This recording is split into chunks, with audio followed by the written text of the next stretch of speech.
Hey you guys. So I missed an upload. I'm sorry. I wasn't feeling too hot Wednesday, and then I didn't want to get off schedule completely, so I didn't upload Thursday either. So I'm sorry about that. Sorry for denying you your daily dose of Desi. Yep, that's my name. Done fucked up. It'd be like that sometimes. Anyway, today we're going to be reading some more creepypasta. Don't reverse search that English. Okay, there we go. My baby brother is asleep on the couch beside me. So, anyway, today we are going to be reading some stories. I don't know what yet. Because, yeah.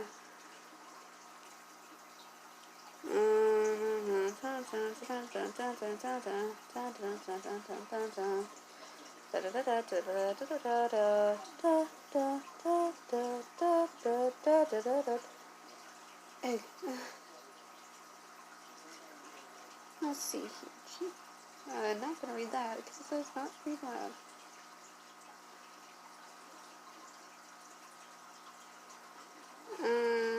I'm looking, fam. Let's do Mr. Widemouth. I like Mr. Widemouth. It's weird. Alright. Mr. Widemouth. Baby, I'm recording to live.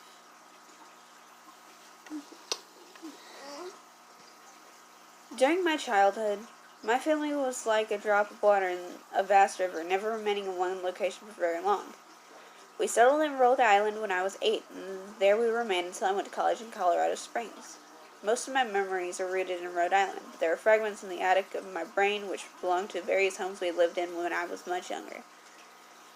Most of these memories are unclear and pointless, chasing after another boy in the backyard of a house in North Carolina, trying to build a raft to float on the creek behind the apartment we rented in Pennsylvania, and so on.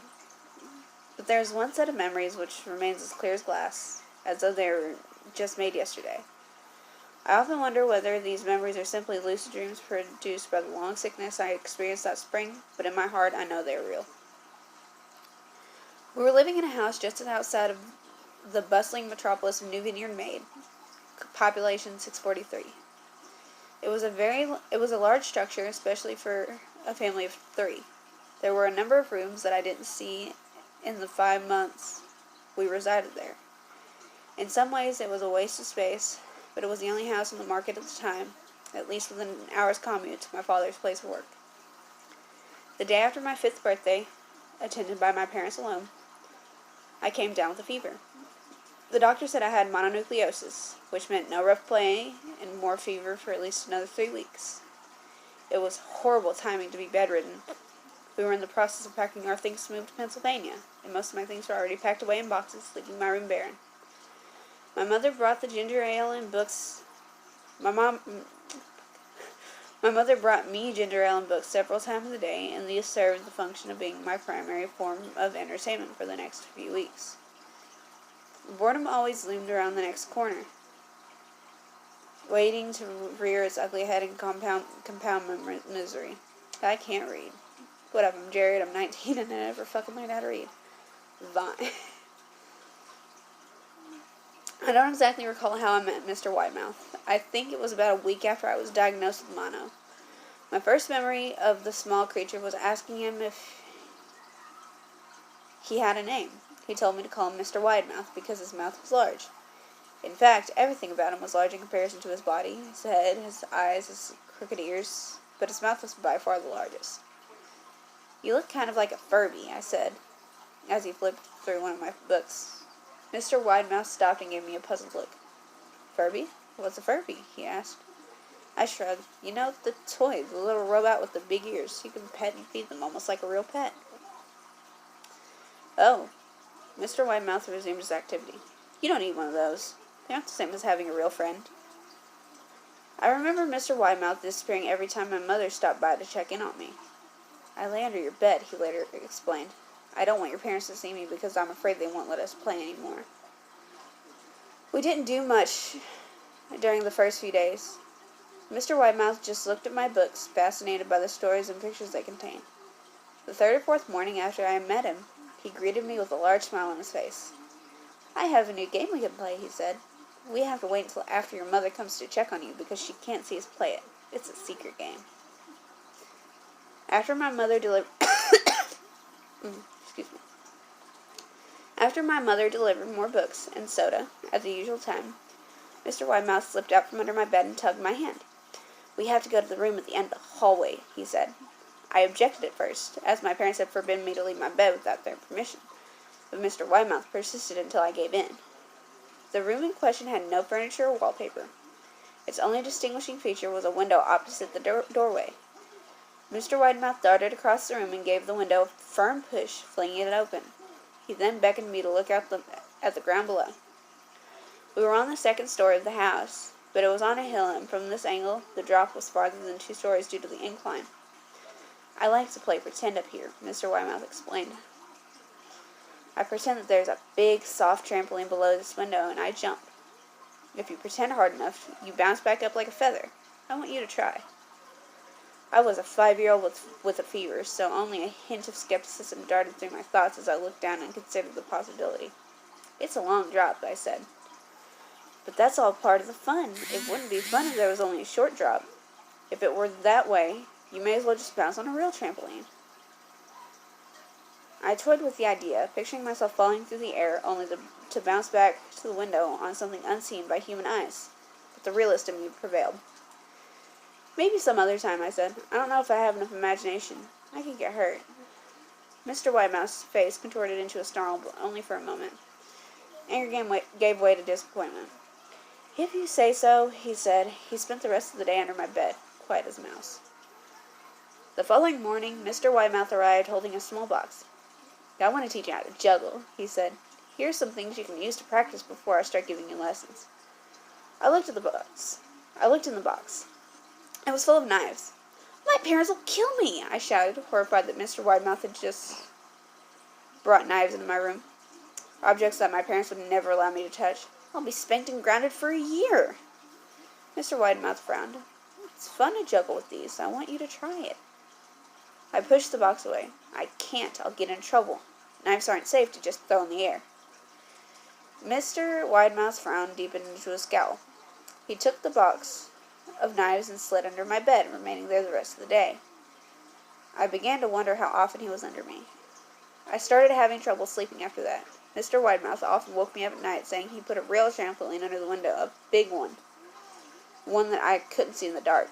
I always declined and tried to go back to sleep, but Mr. Widemouth persisted. Sometimes he stayed by my side until early morning, encouraging me to jump. He wasn't so fun to play with anymore. My mother came to me one morning and told me I had her permission to walk around outside. She thought the fresh air would be good for me, especially after being confined in my room for so long. Ecstatic, I put on my sneakers and trotted out to the back porch, yearning for the feeling of sun on my face. Mr. Widemouth was waiting for me. "I have something I want you to see," he said. I must have given him a weird look, because he then said, "It's safe, I promise." I followed him to the beginning of a deer trail which ran through the woods behind the house. "This is an important path," he explained. "I've had a lot of friends about your age.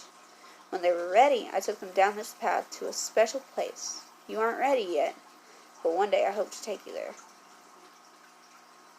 I returned to the house, wondering what kind of place lay beyond that trail. 2 weeks after I met Mr. Widemouth, the last load of our things had been packed into a moving truck. I would be in the cab of that truck sitting next to my father for the long drive to Pennsylvania. I considered telling Mr. Widemouth that I would be leaving, but even at 5 years old I was beginning to suspect that perhaps the creature's intentions were not to my benefit, despite what he said otherwise. For this reason, I decided to keep my departure a secret. My father and I were in the truck at 4 a.m. He was hoping to make it to Pennsylvania by lunchtime tomorrow with the help of an endless supply of coffee and a 6-pack of energy drinks. He seemed more like a man who was about to run a marathon rather than the one who was about to spend 2 days sitting still. "Early enough for you?" my father asked with a hint of sympathy. I nodded and placed my head against the window, hoping for some sleep before the sun came up. I felt my father's hand on my shoulder.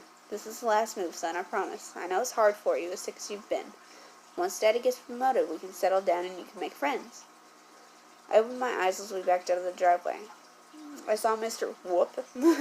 Widemouth's silhouette in my bedroom window. He stood motionless until the truck was about to turn onto the main road. He gave a pitiful little wave goodbye, steak knife in hand. I didn't wave back.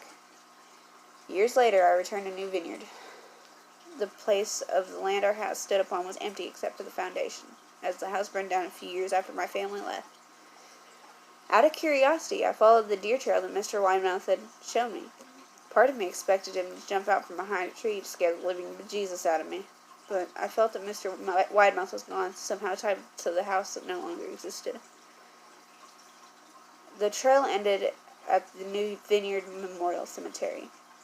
I noticed that many of the tombstones belonged to children. That was Mr. Widemouth. I like this one about as much as I like how to make a soft-boiled egg. Tell me what you guys thought. What? Tell me what you guys thought about it in the comments below, if YouTube lets you guys post comments. For some reason, on my last video, the Booth World Industries Part 2, my comments were disabled. I'm not quite sure why. But what can you do, you know? I hope you guys enjoyed. Thought I saw lipstick. Hope you guys enjoyed. If you did, leave a like. Be sure to comment, subscribe, hit that bell so you'll get all notifications from me. And, excuse me, as always, be the best you can be. And I'll see you guys in the next one. Bye-bye.